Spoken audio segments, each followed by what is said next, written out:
There's a specific moment in your life when you finally understand exactly where you stand in your own family story. Usually it's not where you hoped.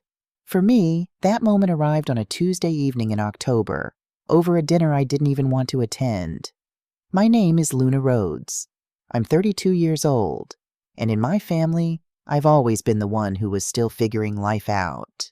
The scent of pan-seared salmon drifts through my parents' dining room as I take my seat at the far end of the table. Not the head, not even close to it.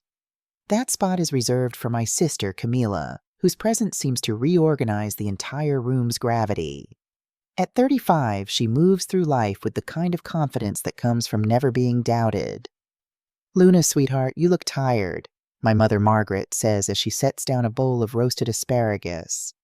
Her tone carries that particular blend of concern and disappointment I've learned to recognize. "Are you sleeping enough? You know stress ages you." "I'm fine, Mom. Still working on that project of yours?" My father, Richard, asks from across the table. He's wearing his navy blazer, the one he saves for occasions he considers important. His salt and pepper hair is perfectly combed, and his wedding ring catches the light from the chandelier above. "It's a company, Dad, not a project." Right. He waves his hand dismissively, already turning his attention to Camilla as she enters from the kitchen, carrying a bottle of wine. "Cammy, tell your uncle about the waterfront development. He's been dying to hear the details." I watch as Camilla launches into the story I've heard 3 times already this month. She's wearing a cream-colored cashmere sweater and pearl earrings, looking every bit the successful marketing director she's supposed to be. Her dark hair is styled in loose waves, and her makeup is flawless. She's the kind of beautiful that looks effortless, even though I know she wakes up at 5:30 every morning to maintain it. My Uncle Frank leans forward, completely captivated. Aunt Helen nods along, making approving sounds at all the right moments. I pick at my salad, the only dish my mother didn't make from scratch, I notice. Store-bought spring mix with a basic vinaigrette. Nothing like the elaborate preparations she made for everything else on the table. "Earth to Luna." Camilla's voice cuts through my thoughts. She's smiling at me, but there's something sharp beneath it. "Mom asked if you wanted more wine." "Oh, no thank you." "Probably for the best," my mother says quickly. "Wine on an empty stomach, you know. You've barely touched your food, sweetheart." "I'm just not very hungry." What I don't say is that my stomach has been in knots since I got the calendar reminder this morning. Tuesday dinner, family obligation, the weekly ritual where I'm reminded of everything I'm not. The conversation flows around me like a river around a stone. They discuss Camila's promotion potential, her vacation plans to the Amalfi Coast, the new Tesla she's considering. I contribute when directly asked, but mostly I observe. It's a role I've perfected over 3 decades. Then my father stands, and the room goes quiet. "I want to make an announcement," he says, reaching for his wine glass. His face is flushed with excitement, and I can see my mother's eyes already misting with pride. "As of this morning, I've accepted a new position, Vice President of Operations at TechFlow Solutions." The table erupts in applause. Uncle Frank claps Richard on the shoulder. Aunt Helen clasps her hands together like she's watching a child's piano recital. Camilla rises to hug him, her smile dazzling. And I sit there, my heart suddenly pounding so hard I can feel it in my throat. TechFlow Solutions. The name hangs in the air like a ghost only I can see. "It's a tech company, up and coming, really innovative," my father continues, warming to his audience. "They recruited me specifically, said they needed someone with my experience to help scale operations. The offer was too good to refuse." "How wonderful, Richard," Aunt Helen gushes. "After everything that happened at Morrison Corp., this must feel like a fresh start."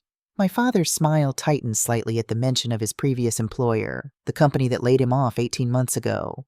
But he recovers quickly. "This is different. This company, they're doing something special, real growth potential. And they recognized what I could bring to the table." He turns to me then, and his expression shifts into something I've seen countless times before. That particular combination of amusement and condescension that fathers reserve for children they've given up on understanding. "See, Luna?" He raises his glass in my direction. "Some of us are really moving forward in life. The words hit like a slap disguised as a joke. Everyone laughs, the light, uncomfortable kind that acknowledges the bar but pretends it's all in good fun. I force myself to smile, to lift my own glass, to nod like I agree, like I'm proud, like every word isn't cutting through me. Because here's what none of them know. Not my father, not my sister, not the relatives applauding his success like he's just won an Oscar. The company he's bragging about, TechFlow Solutions, I own it. Every share, every decision, every employee on the payroll, including him. I hired him 8 months ago through a third-party recruitment agency. I created the vice president position specifically because I'd heard through industry connections that he was struggling to find work. I approved his salary. I read his performance reviews. And I did all of it anonymously, using corporate structures that kept my identity hidden, because I wanted to give him a chance. I wanted to prove to myself that I could be bigger than our history, that I could separate his treatment of me from his need for professional dignity.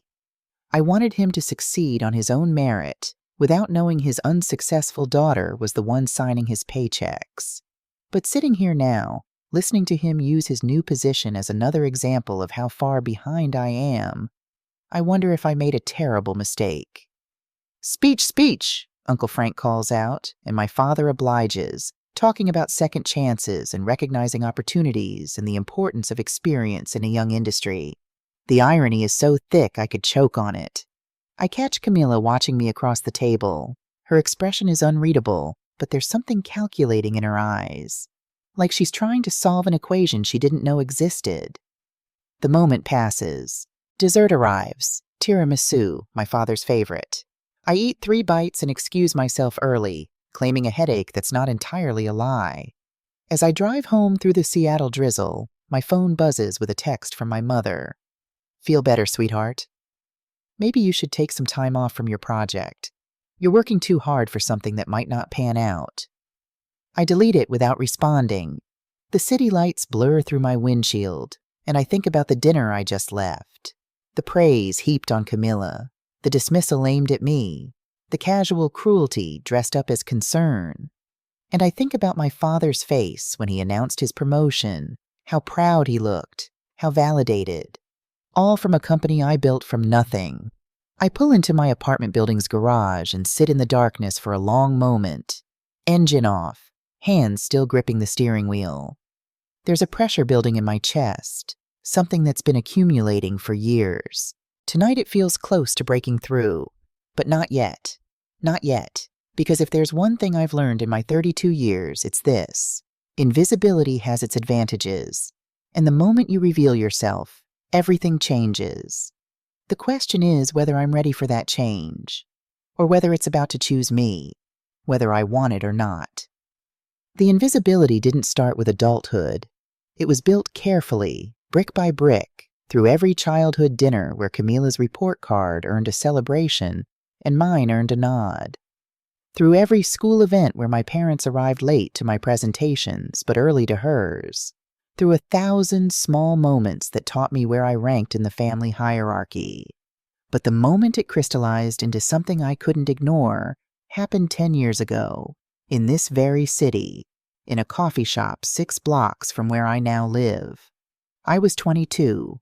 Camila was 25 and had just graduated from Columbia Business School with honors. She'd accepted a position at Goldman Sachs and was home for a week before moving to New York.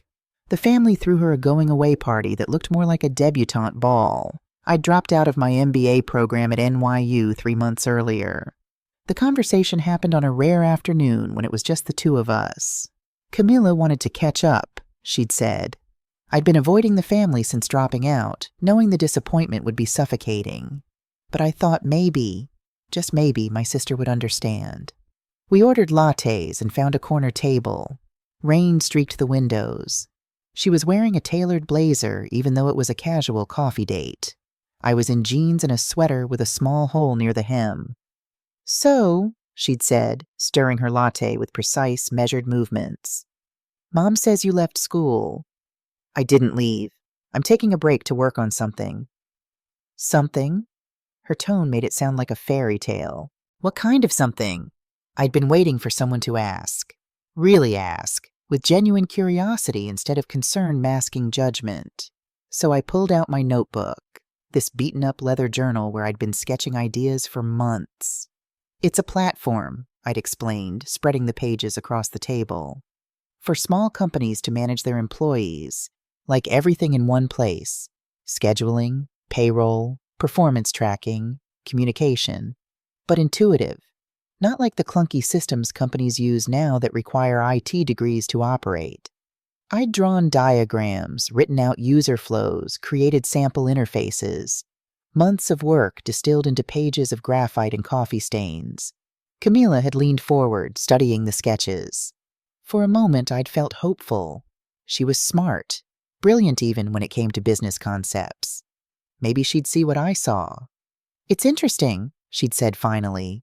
"But Luna, you don't have a business background. You don't have funding. You don't even have technical skills to build this." "I can learn. I've been teaching myself to code." "In a few months?" Companies spend millions developing this kind of software. They have teams of engineers, designers, project managers. She'd closed my notebook gently, like putting a child's toy away. "I get it. You want to do something entrepreneurial. That's great. But maybe start smaller. Maybe finish your degree first." The words had been rational, reasonable, exactly what our parents would say.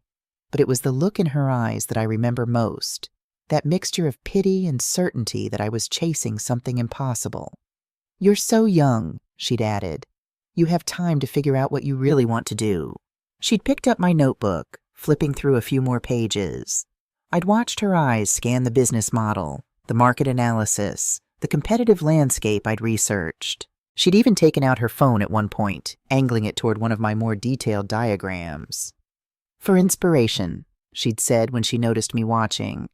"I love how creative you are, Luna. I wish I could think outside the box like this." 3 months later, I'd seen Camila's name in a Goldman Sachs press release. She'd pitched an innovative internal project to streamline HR operations. The description had been vague, but the concept was unmistakable.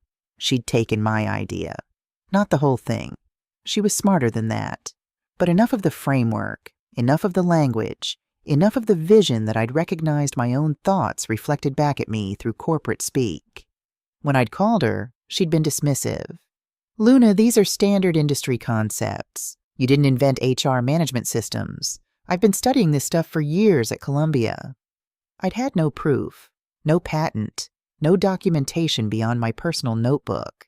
Just the sick feeling in my stomach and the knowledge that my own sister had looked at my dream and seen an opportunity for herself. I'd never shown anyone my work after that. Not for years. The anger from that betrayal could have destroyed me. Instead, I'd channeled it into something else. Absolute self-reliance. I'd moved into a studio apartment in Capitol Hill, 400 square feet, with a Murphy bed and a kitchen the size of a closet. My neighbors were students and artists and people working 3 jobs to make rent. I fit right in. During the day, I'd worked as a freelance designer, taking any project I could get. Logo designs for local businesses, website mock-ups for startups, menu layouts for restaurants. The work was mind-numbing sometimes, but it paid enough to keep me fed and housed. At night, I'd taught myself everything I couldn't afford to learn in school. I'd watched YouTube tutorials on programming until my eyes burned. I'd read every article I could find about SaaS business models.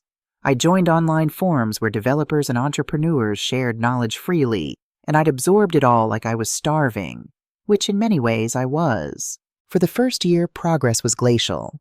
My prototype was ugly, buggy, barely functional. But it worked. Sort of. The breakthrough came at a networking event I'd almost skipped.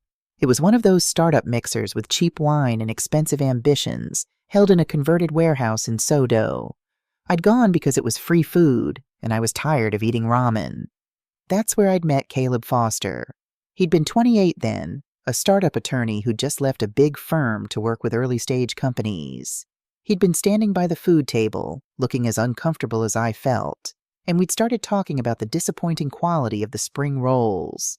Somehow we'd moved from appetizer critique to business models.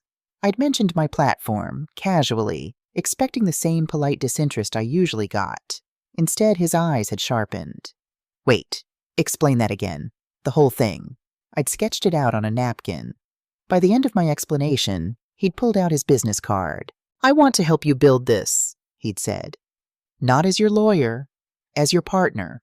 Equity-based, because this is going to work. You don't even know if I know enough. He'd tapped the napkin. This solves a real problem. The market's there. You just need the right structure and someone to handle the legal complexity so you can focus on building. For the first time since that coffee shop with Camila, someone had seen what I saw. Caleb had become my constant. He'd structured the business, filed the paperwork, negotiated contracts. When I couldn't afford to pay him, he'd taken equity. When I doubted myself, he'd reminded me why we were doing this. The first customer had been a dental clinic in Portland. 12 employees. They'd paid $200 a month. The second had been a veterinary practice in Spokane.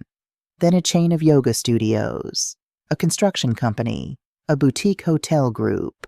Growth had been slow at first, then exponential. By year 3, we'd had 500 clients. By year 5, 5,000. The revenue had climbed from thousands to hundreds of thousands to millions. The turning point had come when a hospital network in Oregon had needed a solution for managing their staff of 3,000 across multiple locations. They'd tried the enterprise solutions, the Oracles and SAPs of the world, and found them too rigid, too expensive, too complicated. Someone had recommended TechFlow. The contract had been worth $2.4 million annually. That's when the venture capital firms had started calling. That's when we'd gone from scrappy startup to scaling company. That's when I'd made the decision that would change everything. A strategic merger with a larger enterprise software company. Not a sale, not a buyout. A merger that gave us resources, infrastructure, and market reach, while keeping me as the controlling shareholder at 65%. And that's when I'd made my identity disappear. I'd used my middle name and my biological mother's maiden name, L. Chen. Legal documents showed Luna Chen Rhodes, but no public materials did. Press releases mentioned founder L. Chen, but never showed a photo. The CEO was a man named David Winters, brilliant, charismatic, and perfectly happy to be the public face while I ran operations behind the scenes. My family had never asked about my work beyond surface-level questions. I'd learned to give surface-level answers. I do software consulting. I work with small businesses. It's boring tech stuff. They'd never pushed. Why would they? In their minds, I was still figuring it out. Still finding my way. Still the daughter who dropped out and was probably one bad quarter away from moving back home. The invisibility I'd learned as a child had become my greatest strategic advantage.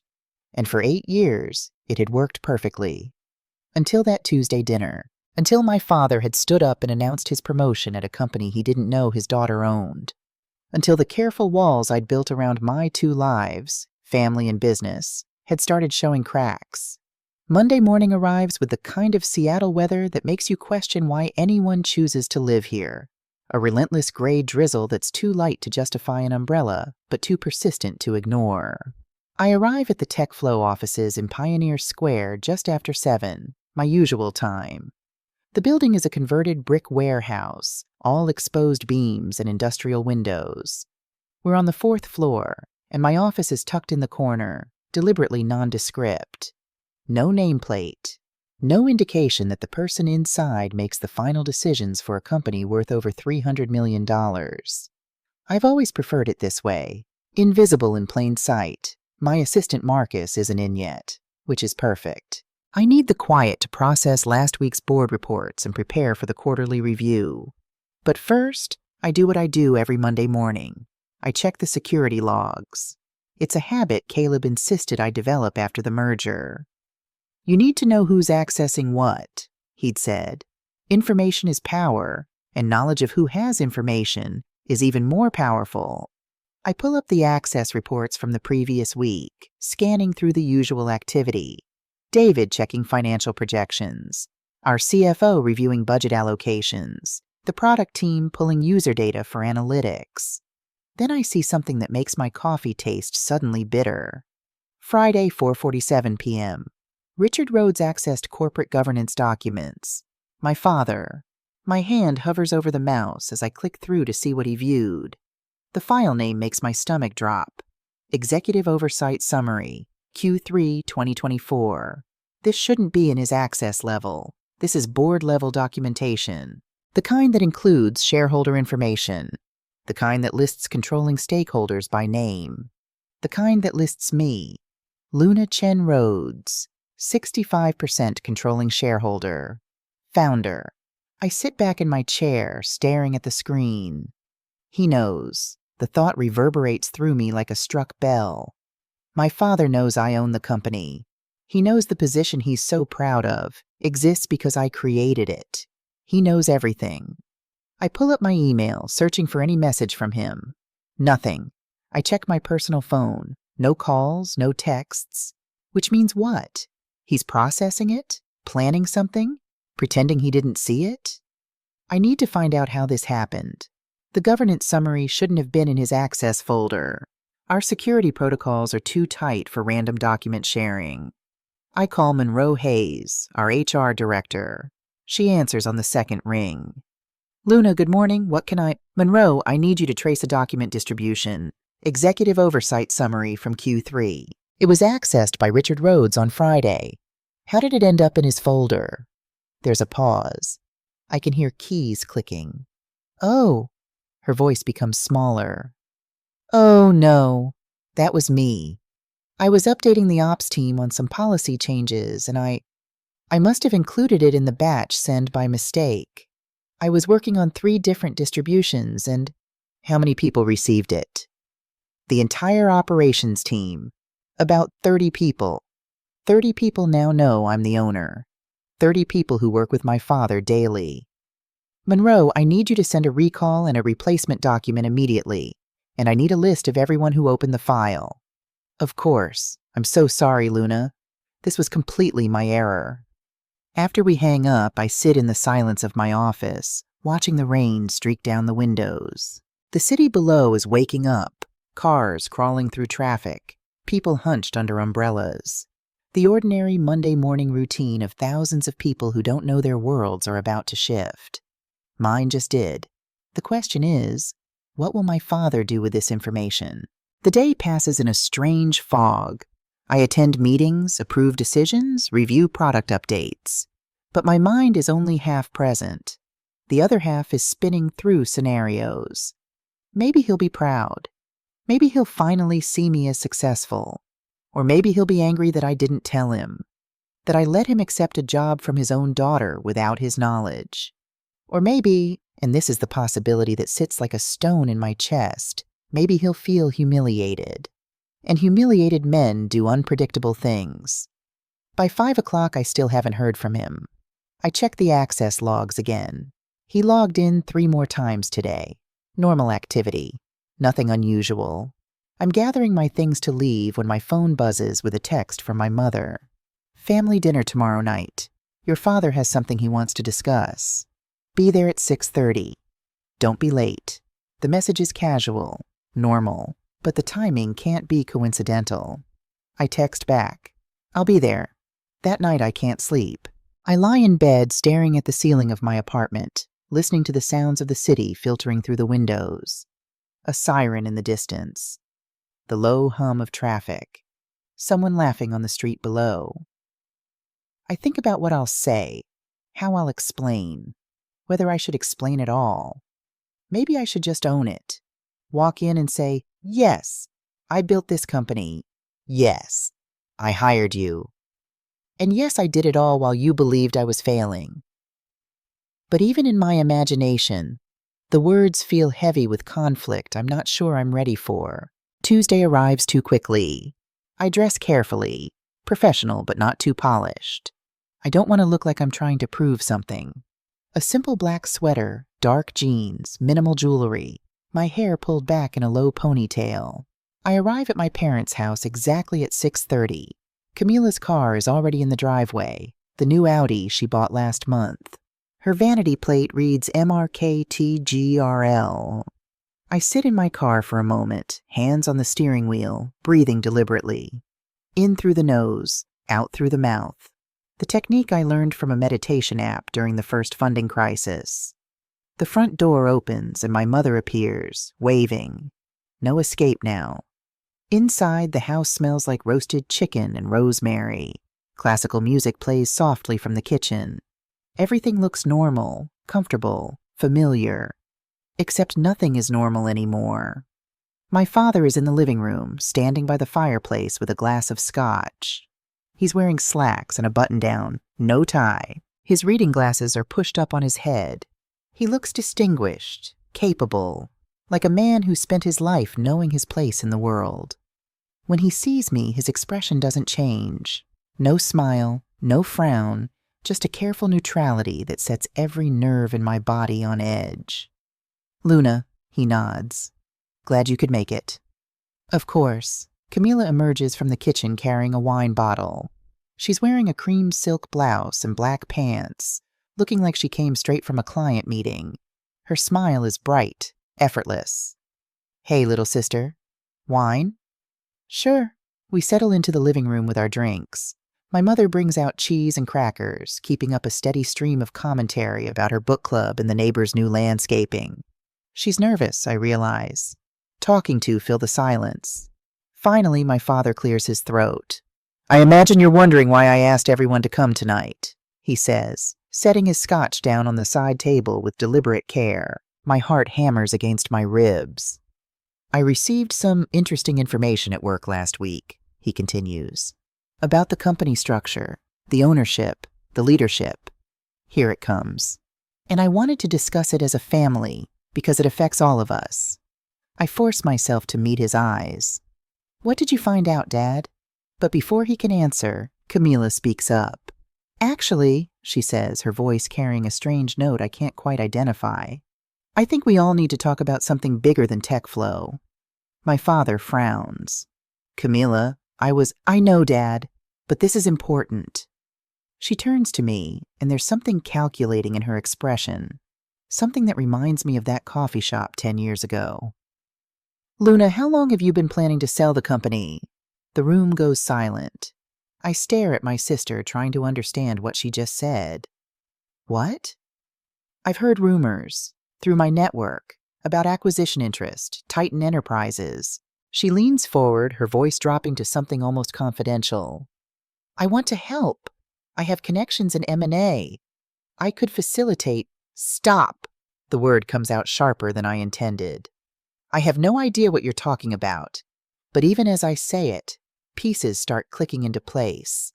Titan Enterprises, the aggressive competitor that's been trying to buy out smaller players in our space for the past year, known for hostile takeovers and gutting companies for parts. And somehow my sister knows about their interest in TechFlow.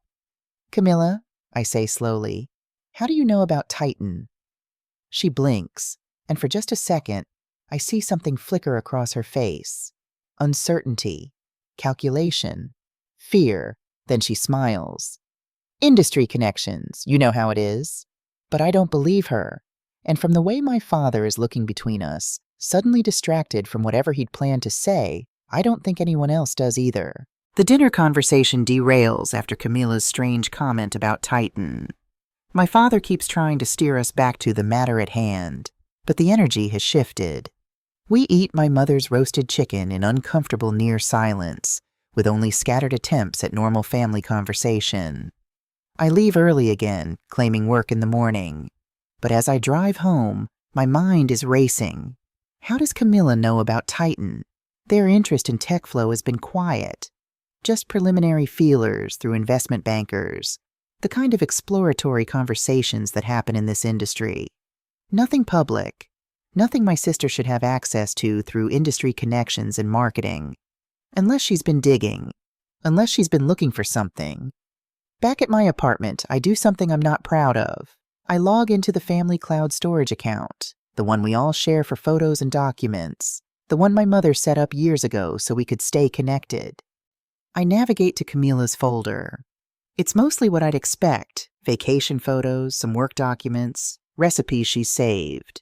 But buried in a subfolder labeled Personal, I find a file that makes my blood run cold. It's a spreadsheet. Financial calculations. Debt summaries. Credit card number 1, $47,832. Credit card number 2, $52,194.88. Credit card number 3, $38,921.45. Personal loan, Chase, $50,000. Line of credit, $12,804.33. Total, $201,795.83. $200,000 in debt. My perfect, successful, put-together sister is drowning. I scroll through more files, past due notices, collection warnings, an email exchange with her condo management about late HOA fees, performance reviews from her job that are far less glowing than the stories she tells at family dinners. And then I find it. An email thread from 3 weeks ago. The sender is Bradley Morrison, CEO of Titan Enterprises. My hands are shaking as I read. Camilla, following up on our conversation last week. As discussed, Titan remains extremely interested in acquiring TechFlow solutions. However, we understand the current ownership structure makes a direct approach challenging. Your unique position as a family member could provide valuable insight into the decision-making process. If you're able to facilitate an introduction or provide information that helps us understand the owner's openness to a transaction, we would be prepared to offer a substantial finder's fee. The fee structure we discussed would be 2.5% of the transaction value, which at our target price of $85 million would amount to $2,125,000. Let me know if you're interested in discussing further. Best, Bradley. I read it 3 times, each time feeling sicker. My sister is trying to sell my company out from under me. Not because she believes it's the right business decision. Not because she thinks I'd benefit. Because she needs money to cover her debts. Because she's desperate. Because she sees my success as her lifeline. And she's willing to betray me, again, to save herself. I sit back, staring at the screen. Part of me wants to be angry. Furious even. But underneath the shock, there's something else. Sadness. Because I recognize the desperation in those numbers. I've been there. I know what it's like to be drowning, to feel like you're one mistake away from losing everything. But I also know what it's like to have someone you trust steal from you, to look at your vulnerability and see opportunity. And I know I can't let this happen. I don't sleep that night. Instead, I call Caleb at 2 a.m. "This better be good," he answers, voice thick with sleep.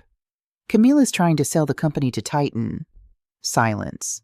Then, "I'm listening." I explain everything. The email, the debt, the finder's fee arrangement.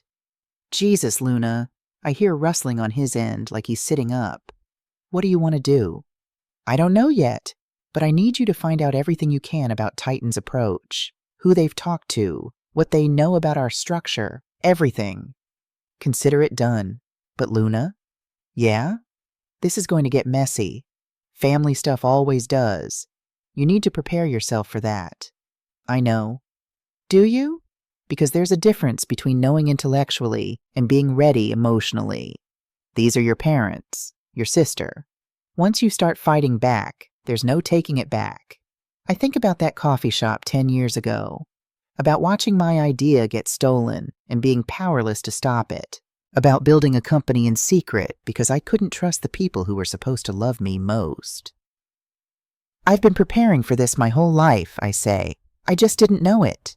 The next morning I arrive at the office before sunrise. I need to think. I need a plan.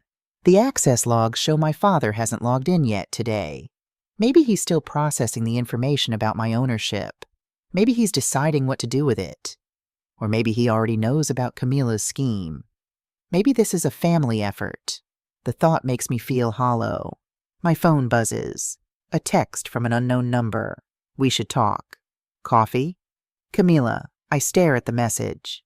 She's never texted from an unknown number before, which means she's trying to keep this conversation off the record. I type back. "When?" "Today. Noon." The place on Pike where we used to go. The coffee shop. Where she stole my first idea. The irony is not lost on me. I'll be there. I have 7 hours to decide how to play this. 7 hours to figure out if I'm walking into this conversation as Luna the little sister, still trying to prove herself, or as Luna the CEO, who's done being underestimated. At 11:45, I leave the office. The rain has finally stopped, leaving the city washed clean and gleaming. I walk the 6 blocks to the coffee shop, using the time to center myself. By the time I arrive, I know exactly what I'm going to do. Camila is already there, sitting at the same corner table we sat at 10 years ago. She's wearing a different blazer this time, navy instead of gray, but the effect is the same. Professional armor. She stands when she sees me, her smile uncertain. "Luna, thanks for coming." I slide into the chair across from her, ordering nothing. This isn't a social call. "What do you want, Camila?" She flinches slightly at my tone. "I wanted to explain. About Titan. About what I said at dinner." "I'm listening." She takes a breath, her fingers wrapped around her latte cup. "I know you're probably wondering how I knew about them. The truth is, I've been contacted by several potential acquirers over the past few months. They've been asking questions, trying to understand who owns TechFlow, whether there's any interest in selling. And you responded to these inquiries. I was trying to help. I thought maybe you thought you could broker a deal and collect a finder's fee." Her face goes pale. "Luna, it's not $2.5 million, I say quietly. "That's what Bradley Morrison offered you, right? If you could convince me to sell?" She sets down her cup and I see her hand is trembling. "How did you—" She stops herself. "It doesn't matter. Yes, that's what they offered. But Luna, you have to understand. I'm in a bad situation. I've made some mistakes, financially. And you thought you'd solve your problems by selling my company without my permission. It's not without your permission. I was going to talk to you, to present it as an option, the way you presented my HR platform idea to Goldman Sachs as an option, after I showed it to you in confidence." The words hang between us like a blade.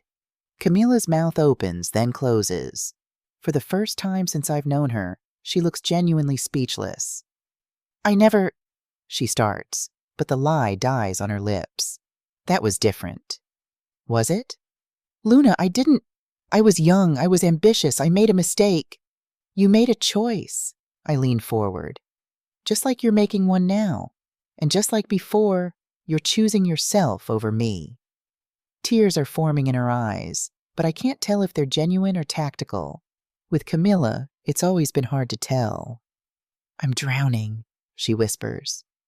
"I'm $200,000 in debt. My job is hanging by a thread. My condo is about to go into foreclosure. I don't know what else to do." And there it is. The truth beneath the perfect exterior. Part of me wants to feel sympathy, but the larger part, the part that built a company from nothing while she stole credit for my ideas, that part stays cold. "You know what you could have done?" I say. "You could have asked me for help.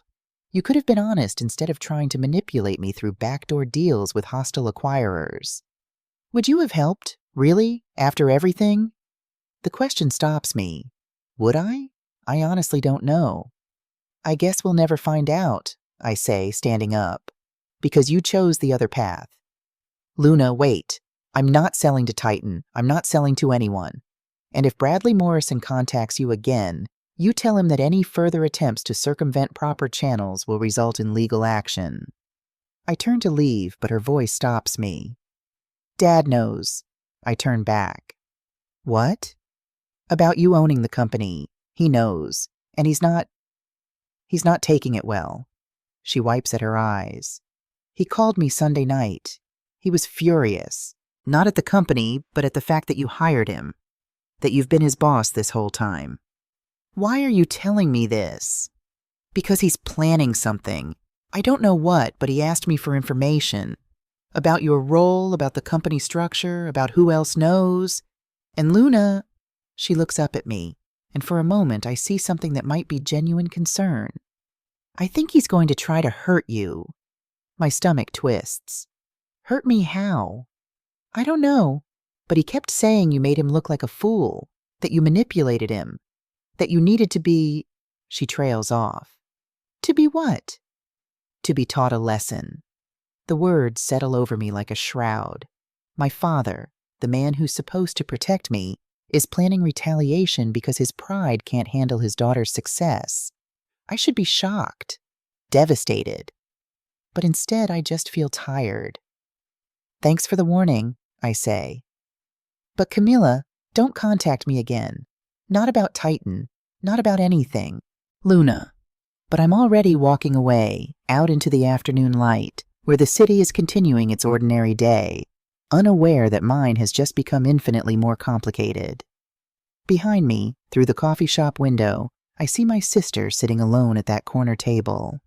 And I wonder if she realizes that we've just replayed the exact same scene from 10 years ago.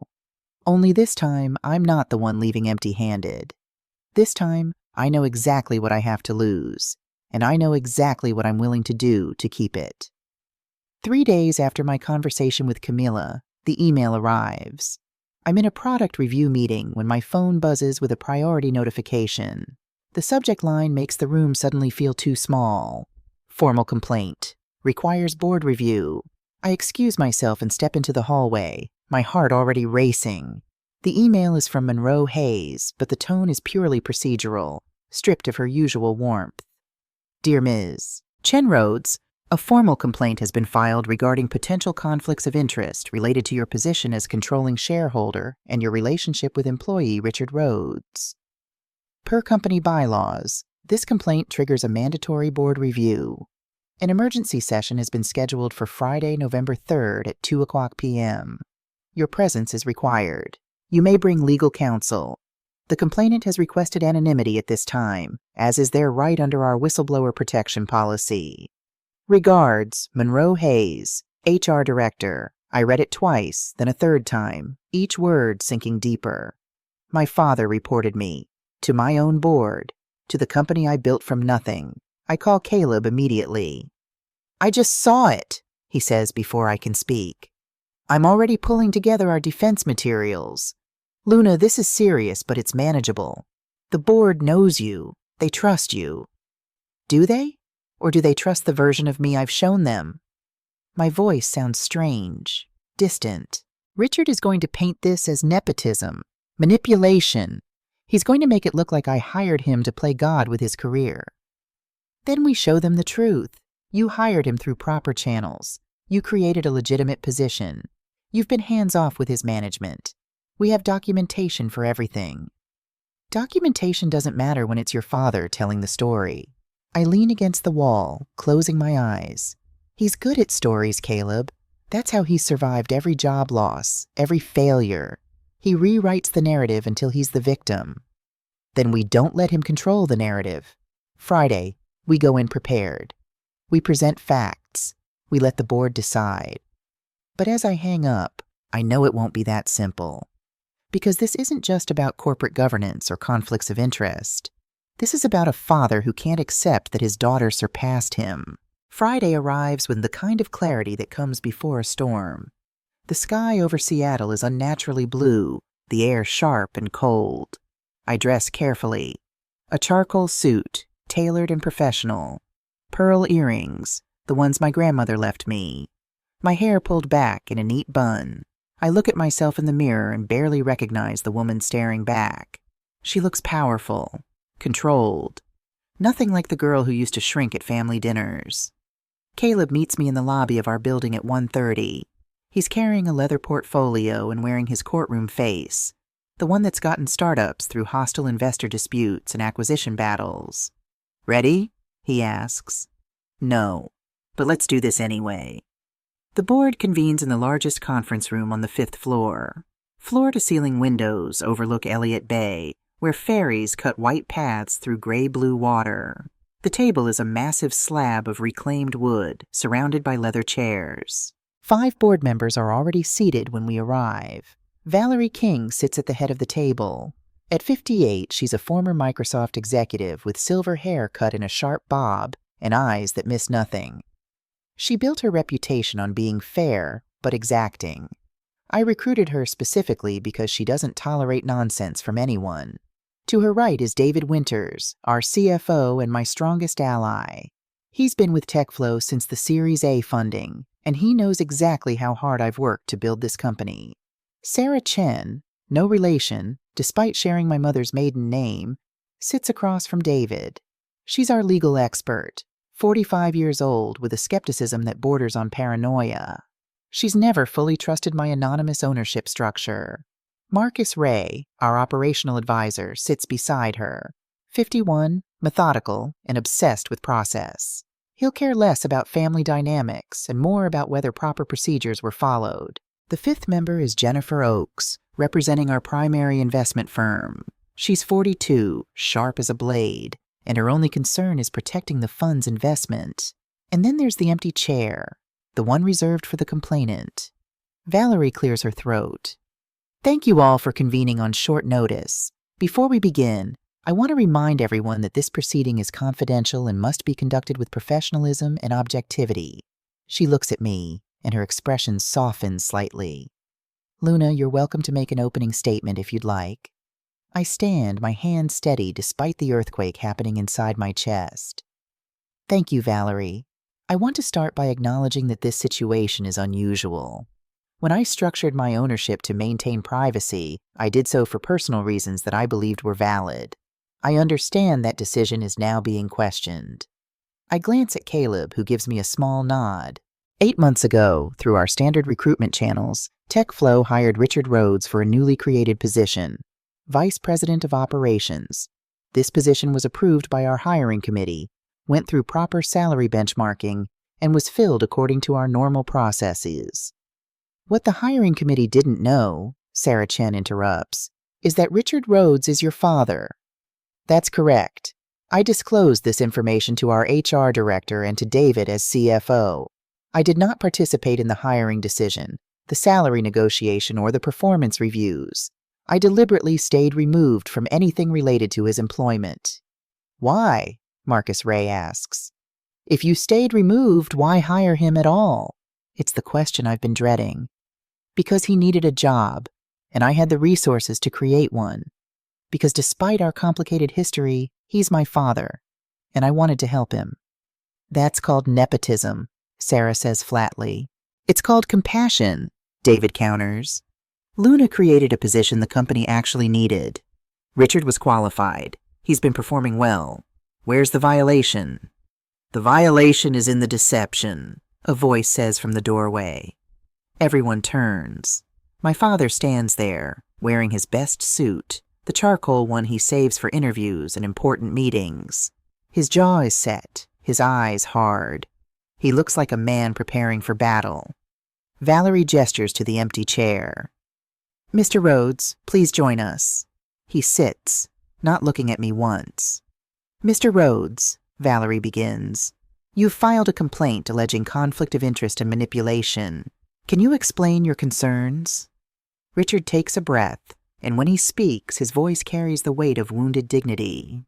I accepted a position at TechFlow believing I was chosen based on merit. I worked hard, proved myself, earned a promotion. I took pride in this job because it represented a fresh start after a difficult period in my career. He finally looks at me, and the contempt in his eyes is like a physical blow. Then I discovered that my employer, my boss, was my own daughter. The daughter who dropped out of business school. The daughter who, as far as I knew, was barely making ends meet with some small consulting work. That must have been surprising, Valerie says neutrally. Surprising? Richard's laugh is bitter. It was humiliating. Every decision I made, every project I completed, every success I thought I'd earned, all of it was under her control. She hired me like I was a charity case. She put me in a position where I was working for my own child without my knowledge or consent. You were working for a company, David says. Luna wasn't your direct supervisor. She controlled everything. Richard's voice rises. Don't you see? This wasn't about giving me a job. This was about power. About proving she could be the one in charge. About making me dependent on her success. The accusation hangs in the air. Is that true, Luna? Jennifer Oakes asks. Was this about power? I meet my father's eyes. Really look at him. and I see something I hadn't expected. Fear. Beneath the anger and indignation, he's terrified. Because if I'm successful, if I really did build this company, then everything he believed about himself, about his place in the world, about his value as a father, is wrong. No, I say quietly. This was never about power. Then what was it about? Richard demands. It was about wanting my father to have a second chance. It was about hoping that maybe, if you had stability again, you'd be less angry, less disappointed, less exhausted. My voice cracks slightly on the last word. I didn't do this to control you, Dad. I did it because I loved you, because even after all the years of being dismissed and underestimated, some part of me still wanted to help. Silence. Richard's expression doesn't soften. If anything, it hardens further. That's exactly the problem. You thought I needed saving. You thought you were better than me. I never thought. You didn't tell me because you knew I'd refuse. You manipulated the situation to maintain control, and that, regardless of your intentions, is a violation of trust. Valerie raises her hand. Mr. Rhodes, we appreciate your perspective. If you'll give us a moment, the board needs to discuss this privately. Richard stands. At the door, he turns back to me one last time. I quit, he says. Effective immediately. I won't work for someone who sees me as a project to manage. Then he's gone. The door closes, and I realize I'm shaking. The board deliberates for 45 minutes. Caleb and I wait in my office, not speaking. There's nothing left to say. When Valerie calls us back, her expression is carefully neutral. The board has reached a decision, she announces. After reviewing all documentation and testimony, we find no violation of company policy. Luna's disclosure to key personnel was adequate. The hiring process was properly executed. Richard Rhodes's employment was legitimate and appropriate. Relief floods through me, but it's hollow. However, Valerie continues, we strongly recommend that going forward, all family relationships be disclosed to the full board. Transparency, even when uncomfortable, protects everyone. I understand. Thank you. As the meeting adjourns, David pulls me aside. You won, he says. Did I? I look toward the door my father walked through. Because it doesn't feel like winning. That evening, I do something I haven't done in years. I drive to my parents' house unannounced. My mother answers the door, her face red and puffy from crying. Luna, your father doesn't want to see you. I know, Mom, but I need to talk to you. She hesitates, then steps aside. He's not here anyway. He went to... I don't know. He left after he got home from your meeting.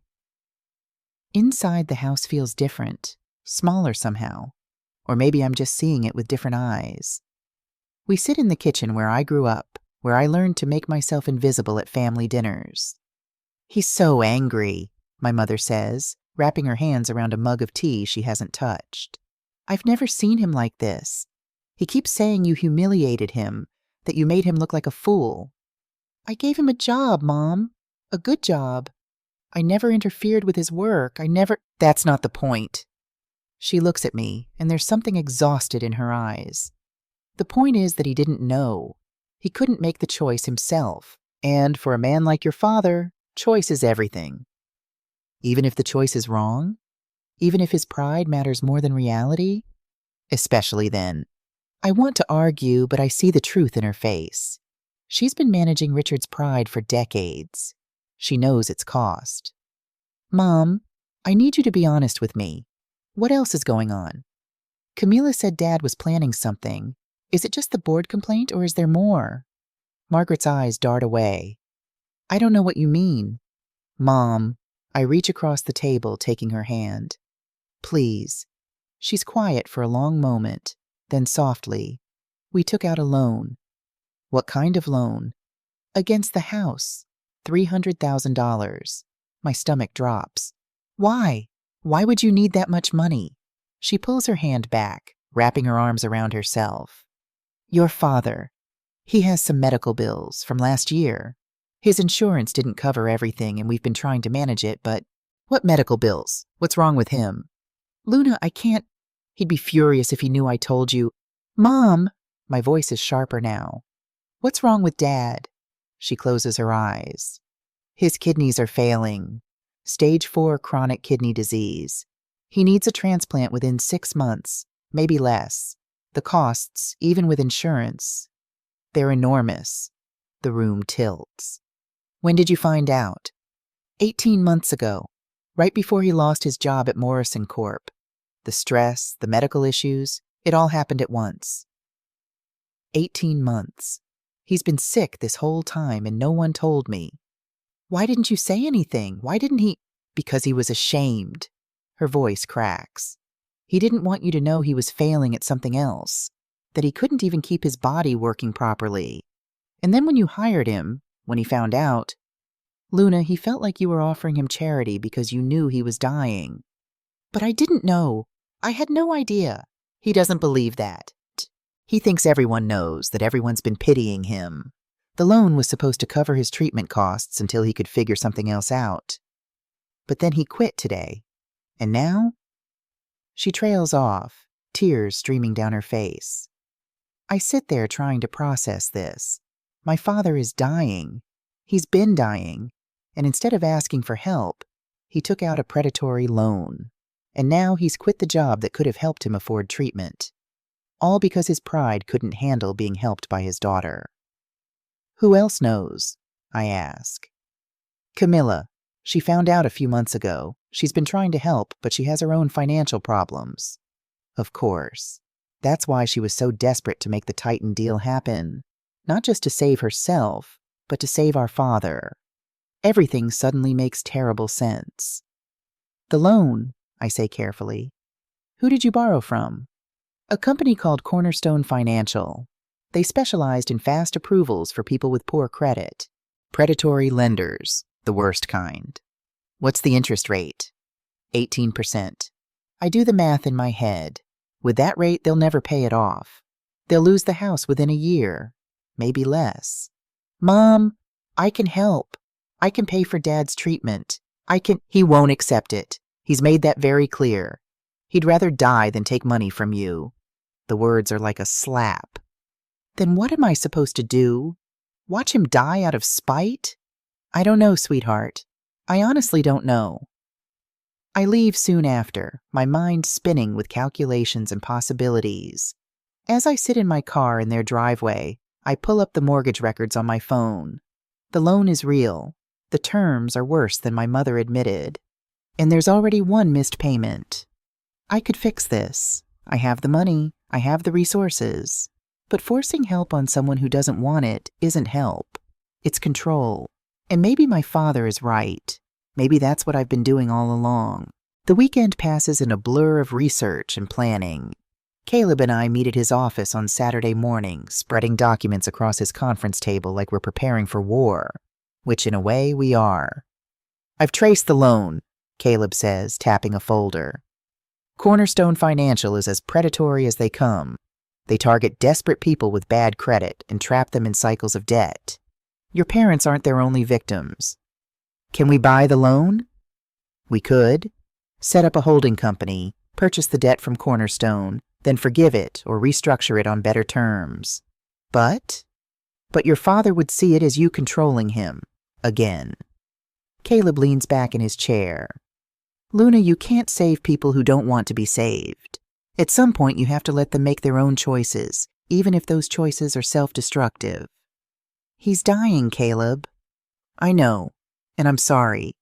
But you buying that loan, even through a shell company, he'll find out eventually. And when he does, it'll confirm everything he believes about you trying to control his life. I stare at the documents, feeling trapped between bad options. My phone buzzes. A text from an unknown number. We need to talk. It's about Dad. Camilla, I show Caleb the message. Are you going to respond? I don't know. She's working with Titan. She tried to sell the company behind my back. Why should I trust anything she says? Maybe because she's scared too. Maybe because you're not the only one trying to figure out how to save your father. I hate that he's right. I text back. When and where? Her response is immediate. Now. Your apartment? 20 minutes later, Camilla is sitting on my couch, looking nothing like the polished marketing executive from family dinners. She's wearing jeans and a wrinkled sweater, her hair in a messy ponytail. No makeup, dark circles under her eyes. "I called off the Titan deal," she says without preamble. "I told Bradley Morrison I couldn't help him. I'm out." "Why?" "Because Dad is dying, and I realized, what's the point? The finder's fee, paying off my debts, keeping up appearances, none of it matters if he's not here." She looks at me, really looks at me, maybe for the first time in years. "I'm sorry, Luna, for everything, for stealing your idea 10 years ago, for trying to sell your company, for being a terrible sister." Her voice breaks. "I've spent my entire life trying to be perfect, and all I've done is make everything worse. I don't trust this, can't trust this. Camila has manipulated me before, but I also see the truth in her exhaustion." "What do you want?" I ask. "I want to help Dad. I want us to work together to figure out how to save him, even if he doesn't want to be saved." "He won't take money from me." "Then we don't give him a choice. We buy the loan through a third party. We make it look like the original lender restructured the terms. We do whatever it takes." "That's deceptive." "So was hiring him without telling him." She meets my eyes. "I'm not judging. I'm just saying we've both done questionable things for the people we love. Maybe it's time we did something questionable together." I think about this, about fighting fire with fire, about becoming the controlling person my father accused me of being, but doing it to save his life. "There's something else," Camila says. "Dad's been meeting with a lawyer. I think he's planning to sue you for I don't know exactly. Emotional distress? Fraud? He's looking for ways to hurt you because he can't hurt the disease that's killing him."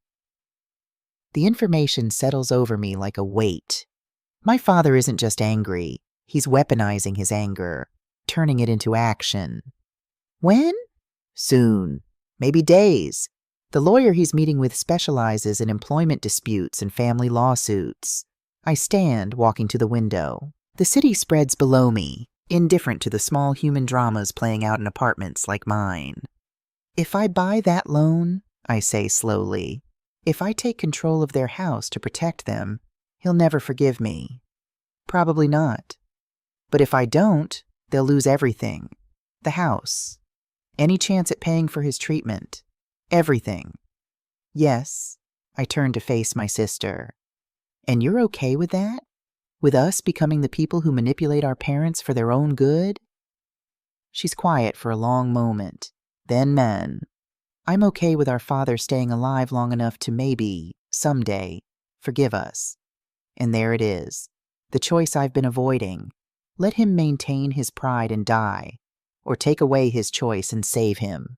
Neither option is right, but one keeps him breathing. "Okay," I say, "let's do it. But we do it my way, clean, legal, and we tell them the truth eventually." "Agreed." As Camilla leaves, I sit alone in my apartment, watching the sun set over Elliott Bay. The sky bleeds orange and red, beautiful and violent. I pull out my phone and call Caleb. "Set up the holding company," I tell him. "Buy the loan, and prepare for whatever's coming next." "You sure about this?" "No, but I'm doing it anyway." Because that's what love looks like sometimes. Not the pretty, easy kind they show in movies, but the messy, complicated kind that requires you to become someone you're not sure you want to be. The kind that saves people who hate you for it. The kind that means doing the wrong thing for the right reasons. And living with the consequences. The holding company, registered under the name Pacific Trust Holdings LLC, purchases my parents' loan from Cornerstone Financial on a Tuesday morning. The transaction is clean, efficient, invisible. Just numbers moving between accounts, changing the name on a piece of paper. Changing everything. Caleb handles the details with surgical precision. By Wednesday, my parents receive a formal notice that their loan has been sold to a new lender. By Thursday, they get a second letter outlining revised terms. Interest rate reduced from 18% to 4%, Payment schedule extended. Penalties waived. It looks like mercy from a faceless corporation.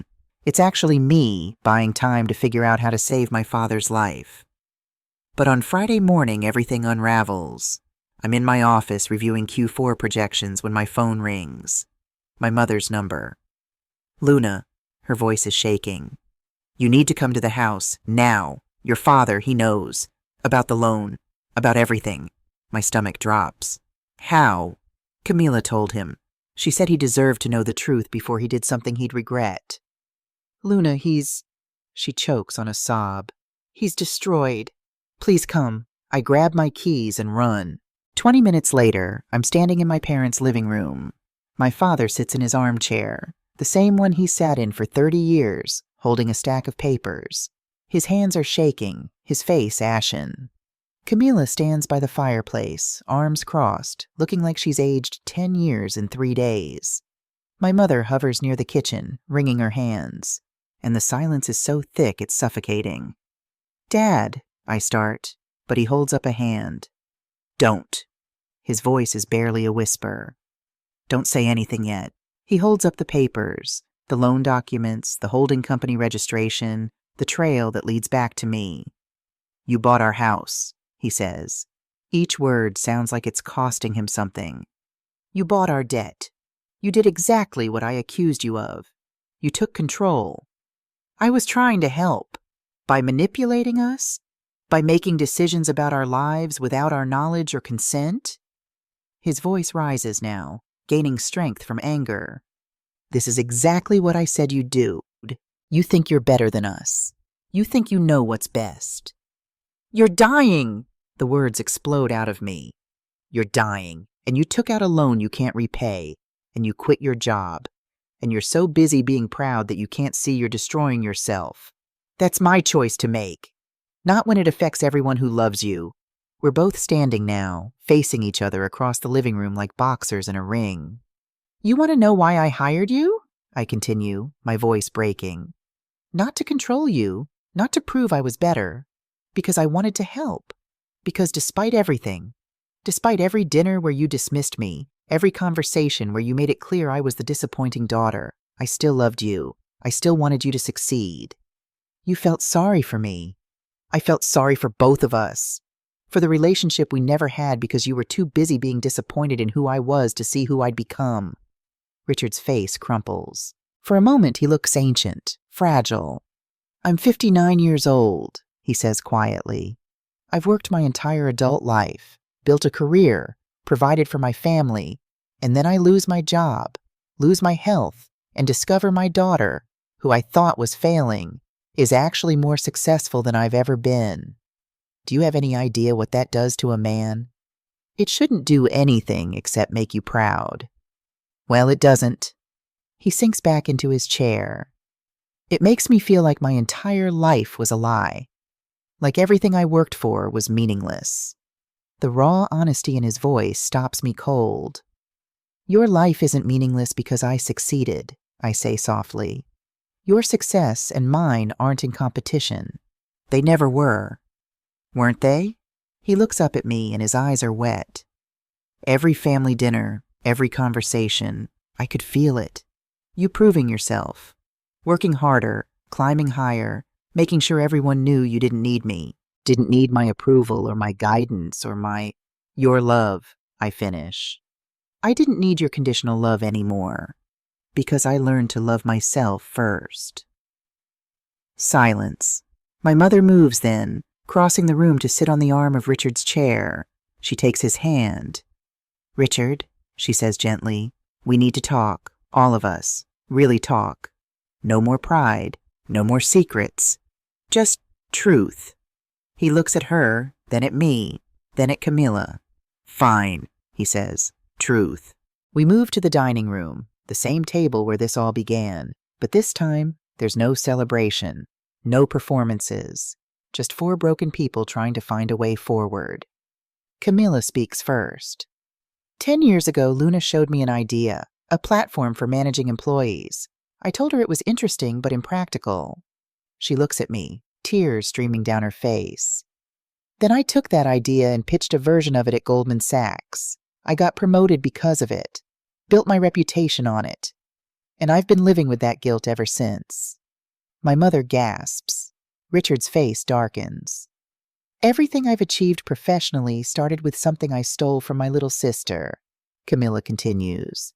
And when I saw how successful Luna had become, how she'd succeeded despite my betrayal, I couldn't handle it. So I tried to sell her company to pay my debts. I tried to profit from her success again. Jesus, Camilla, my father mutters. I know how awful I am, but I'm telling you now because we can't move forward with more lies. She turns to me. Luna, I don't expect forgiveness. I just want you to know that I see now what I did. And I'm sorry. Truly, deeply sorry. I feel something loosen in my chest. Not forgiveness, not yet, but maybe the beginning of it. My turn, my mother says. She's been quiet until now, but when she speaks, her voice is steady. I enabled everything. Richard's pride, Camilla's perfectionism, and Luna. Sweetheart, I ignored you because it was easier than admitting I was wrong about you. When you dropped out, I told myself you were making a mistake. When you struggled, I told myself you needed to learn the hard way. I never asked what you were building. I never showed interest, because I was afraid that if you succeeded, it would mean I'd failed you as a mother. Her voice breaks on the last words. But I did fail you, by not seeing you, by not celebrating you, by letting you grow up believing you had to be invisible to be safe. I'm so sorry, Luna. I reach across the table and take her hand. Mom, let me finish. I'm proud of you. I'm so incredibly proud of who you've become. And I should have told you that years ago. The tears come then, hot and overwhelming. Years of invisibility, of proving myself, of succeeding in secret. All of it releases in that moment. Richard watches us, his expression unreadable. Then he speaks. I have chronic kidney disease, he says. Stage 4. I need a transplant within 6 months, or I'll need dialysis for the rest of my life. The medical costs are astronomical. That's why we took out the loan. That's why I've been... He trails off, rubbing his face. That's why I've been impossible. Why didn't you tell me? I ask.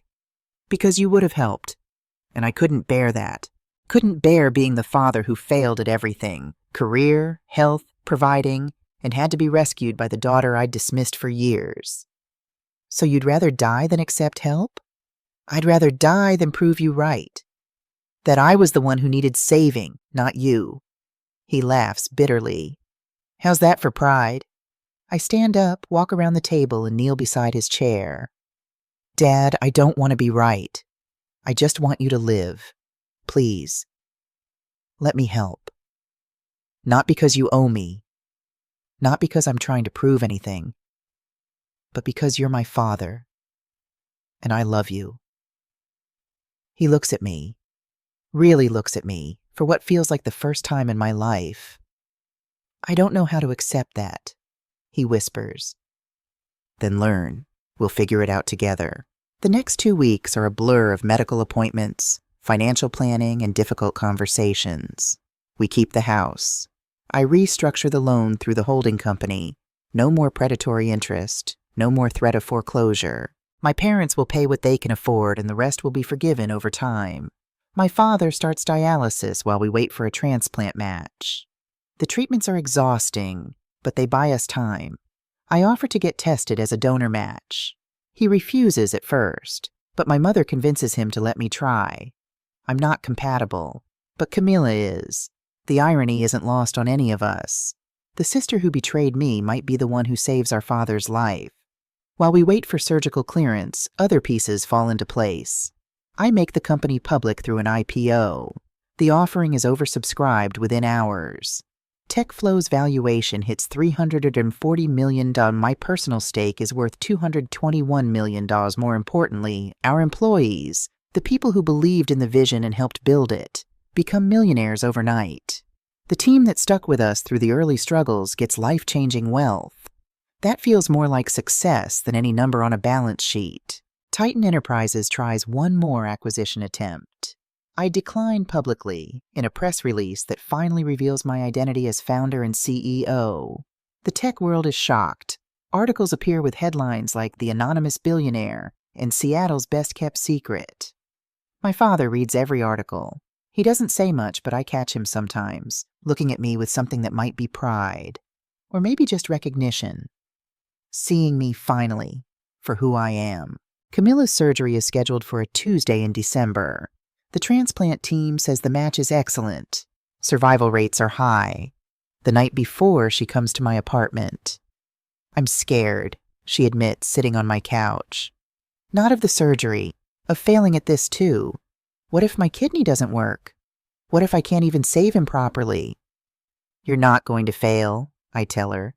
And even if something goes wrong, which it won't, this is the bravest thing you've ever done. I owe you both so much. You don't owe me anything. But you can repay Dad by giving him more years. Years where maybe we all figure out how to be a real family. She smiles through tears. Is that even possible? For people like us? I don't know, but I think we have to try. The surgery is successful. Both of them recover well. By January, my father is off dialysis and regaining strength. We have dinner, real dinner, not the performative kind, every Sunday. Sometimes it's awkward, sometimes old patterns resurface. But we're learning. I'm learning that forgiveness isn't a moment. It's a practice, something you choose daily, even when it's hard. The TED stage in Vancouver is smaller than I expected. Intimate, really. Just me, a podium, and 2,000 people waiting to hear what I have to say. I wear a simple navy dress. No corporate armor today, just myself. The lights come up and I begin. For years, I believed success meant proving everyone wrong. I measured achievement by how shocked people were when they learned the truth about what I'd built. I pause, letting the words settle. I started a tech company in secret. While my family thought I was failing, I was building something worth hundreds of millions of dollars. And I kept it hidden because I'd learned early that being invisible was safer than being seen. I see people in the audience nodding. They understand.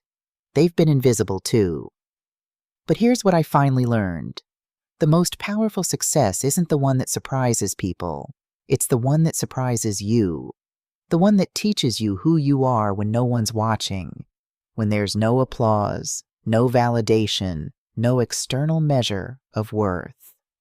I talk about my father, about pride and fear and the cost of not asking for help. I talk about my sister, about betrayal and redemption and the long road back to trust. I talk about my mother, learning to apologize, about forgiveness being harder than revenge, but more valuable. My family didn't support my dream, I say. They actively worked against it. And I won anyway. But winning isn't where the story ends. I pause, looking out at the sea of faces. Because after you win, you still have to decide. Do you want to be right? Or do you want to be free? The question hangs in the air.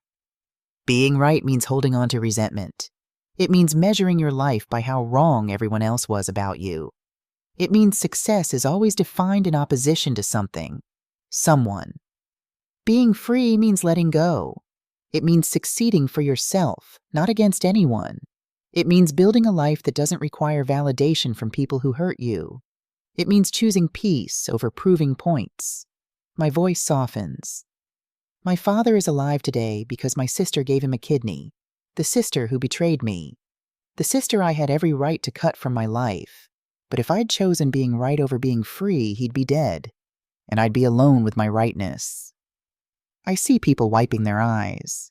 So yes, I built a company worth hundreds of millions. Yes, I proved everyone wrong who doubted me. Yes, I won. But the thing I'm most proud of, I learned to be enough without anyone's permission. I learned that family isn't about who believes in you first. It's about who's willing to believe in you again after everything breaks. I take a breath. Some of you are building companies in secret. Some of you are proving people wrong. Some of you are winning battles with families who don't see you. And I'm here to tell you, win those battles. Prove them wrong. Build your success. But then, and this is the hard part, choose freedom. Choose the kind of success that doesn't require anyone else to fail.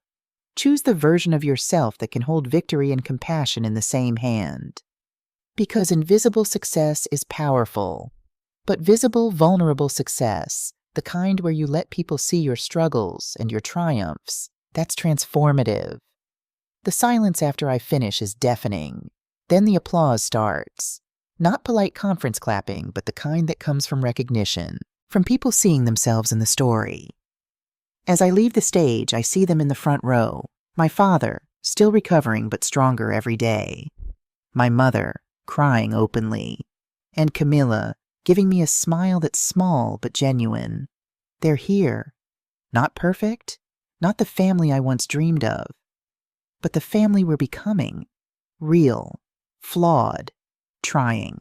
After the talk, we go to dinner at a small restaurant overlooking the harbor. The conversation is easy now, practiced. We've learned each other's boundaries, learned how to navigate the complicated terrain between us. That was beautiful, sweetheart, my mother says, reaching across the table to squeeze my hand. My father nods. You've come a long way, Luna. We all have. It's not a dramatic declaration, not a movie moment where everyone cries and hugs and everything's fixed. It's just acknowledgement. Small but real. And maybe that's what healing looks like. Not fireworks, but steady progress. Not perfection, but presence. As we wait for our food, my phone buzzes. An email from the foundation I started last month, the one that helps women entrepreneurs from difficult family situations. We've already funded 12 startups. I show Camila, who's become the foundation's volunteer director. She's rebuilding her career slowly, authentically this time. The blog she started about perfectionism and recovery has 50,000 followers now. She's found success in honesty instead of pretense. 3 new applications today, she says, reading over my shoulder. Really strong candidates. We should fund all 3, I say. Luna, the budget. We'll adjust the budget. These women need support now, not when it's financially convenient. She smiles. Spoken like a true founder. My father watches this exchange, and I see something in his face. Not the pride I once craved, but something better. Respect. The kind that comes from seeing someone's true capabilities and acknowledging them without needing to be the source of them. Your mother and I have been talking, he says, about doing something with the house. We're thinking of turning it into a transitional home for people recovering from medical crises who need a place to stay near treatment facilities. I stare at him. Dad, that's incredible. It was your mother's idea. I'm just supporting it. He glances at her, and the look they exchange is tender. Turns out I'm good at supporting things, when my ego isn't in the way. We all laugh. It's not forced. It's genuine. Later, as we walk back to our cars through the Vancouver evening, my father pulls me aside. I need to say something. Properly. He clears his throat, looking uncomfortable but determined. I was wrong. About you, about what you were capable of, about everything. And I'm sorry for the years of dismissing you, for making you feel invisible, for being so caught up in my own insecurity that I couldn't see your strength. Dad, let me finish. He smiles, but his eyes are wet. You saved my life, not just with the kidney transplant or the loan or any of that. You saved me by refusing to give up on me, even when I'd given up on you. That kind of love, that kind of stubborn, relentless love, that's the real success. Not the company, not the money. You. I hug him then, right there on the street corner in Vancouver. And for the first time in my 32 years, I feel like his daughter. Not the disappointing one, not the invisible one. Just his daughter, loved and seen and enough. That night, alone in my hotel room, I open my laptop and start writing. Not a business plan, not a strategy document. A letter to the 22-year-old version of myself, sitting in that coffee shop, showing her sister an idea that would be stolen. Dear Luna, 10 years from now, you'll stand on a stage in Vancouver and tell your story. You'll have built a company worth hundreds of millions. You'll have saved your father's life. You'll have learned to forgive people who didn't deserve it. But more importantly, you'll have learned this. Your worth was never determined by whether they believed in you. It was there all along, waiting for you to believe in yourself. The invisibility you're learning now, it's a survival mechanism. But don't let it become a prison. There's power in being seen, in being vulnerable, in admitting you're scared and doing it anyway. Your sister will betray you, your father will dismiss you, your mother will overlook you, and you'll build something beautiful anyway, not to prove them wrong, but to prove to yourself that you could. That's the secret they don't tell you about success. It's not about them at all. It never was. It's about the moment you decide you're enough, with or without permission. So keep building, keep growing, keep choosing yourself. The rest will follow. With love and hindsight, Luna, I close the laptop and look out at the Vancouver skyline. Lights twinkling like possibilities. Tomorrow I'll fly back to Seattle. Back to board meetings and product launches and the 1,000 small decisions that running a company requires. But tonight I'm just Luna Rhodes. Not CEO, not founder, not the girl who proved everyone wrong. Just a woman who learned that the quiet power, the power of believing in yourself when no one else does, is the only power that matters. And that power doesn't need to be proven.